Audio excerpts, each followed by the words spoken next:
Star hospitals Banjara hills తో పాటు ఇప్పుడు ఫైనాన్షియల్ డిస్ట్రిక్ట్ లో కూడా.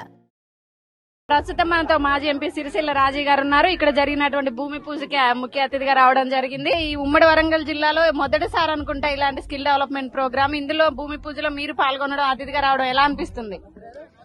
చాలా సంతోషం అనిపిస్తా ఉంది. కాంగ్రెస్ పార్టీ విధాన నిర్ణయంలో యువ వికాసం అనే ఒక కార్యక్రమం తీసుకున్నాం.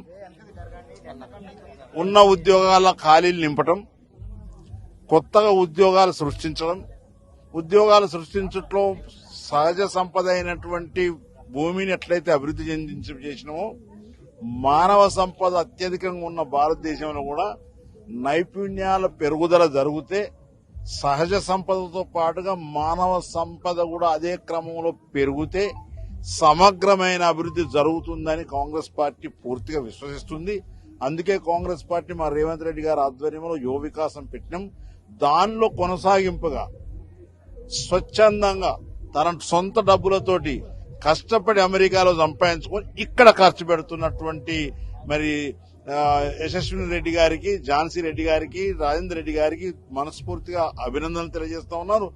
వేరే టీఆర్ఎస్ నాయకులు ఇక్కడ సంపాదించి ఇక్కడ ముంచి ఈ పక్కకే 150 ఎకరాలు కొంటే ఆయన అమెరికాలో సంపాదించి ఇక్కడ ఖర్చు పెట్టి భూమి కొని యువతకు ఒక విశ్వాసం కల్పించి ఈ బ్రెయిన్ డ్రైన్ కాకుండా, ఈ యువత బ్రెయిన్ డ్రై కాకుండా కాపాడేటువంటి గొప్ప లక్ష్యంతో ఈ స్కిల్ డెవలప్మెంట్ కార్యక్రమాన్ని రూపొందించి అమలు చేయబోతున్నారు. ఇది తప్పకుండా ప్రజలకు అందుబాటులో వచ్చి రానున్న రోజుల్లో యువకులకు వాళ్ళ యొక్క శక్తి, వాళ్ళకు సామర్థ్యాన్ని పెరిగి కుటుంబాభివృద్ధితో పాటుగా ఈ సమాజానికి అభివృద్ధి కార్యక్రమాలకు ముందు పోతారు. సమాజం ఆహ్లాదకరమైనటువంటి సమాజ నిర్మాణం జరుగుతుంది. ఇది ఒక role model for entire state అనేటువంటి మాట ఈ సందర్భంగా గుర్తు చేస్తా ఉన్నాను. కాంగ్రెస్ పార్టీ విధాన నిర్ణయాలకు అనుగుణంగా సొంత ఖర్చులతో పనిచేస్తున్నటువంటి వీరిని మరొకసారి మనస్ఫూర్తిగా మీ సీఎం రేవంత్ రెడ్డి గారు ఏదైతే జిల్లాల మార్పు అని చెప్పి నిర్ణయం తీసుకున్నారో దాని మీద మీ అభిప్రాయం ఏంటి? అది మా నాయకత్వం ఆలోచన చేస్తుంది.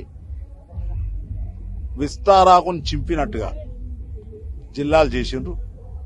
వాటిని ఏ రకంగా ఆలోచన చేయాలి, దాన్ని ఏ రకంగా యూనిట్ ను వయబుల్ చేసి అంటారు, యూనిట్ ను వయబుల్ చేసి ప్రజలకు అందుబాటులో ఉంచే విధంగా ఏ రకంగా చేయాలని ఆలోచన చేస్తున్నారు. అది ఓన్లీ ఆలోచన దశలే ఉన్నది కానీ ఇంకా అమలు దశలోకి రాలేదు. అది చర్చలు జరుగుతూ ఉన్నాయి. చర్చల ప్రతిఫలంగా ప్రజలు ఏమి నిర్ణయిస్తే, ప్రజలకు ఏది అనుకూలం అనిపిస్తే అది చేయడానికి పార్టీ సిద్ధంగా ఉన్నది.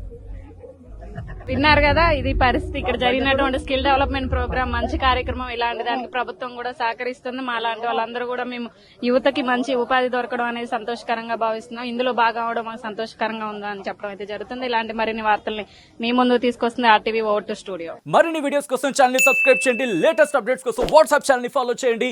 అండ్ లింక్ డిస్క్రిప్షన్ లో ఉంది.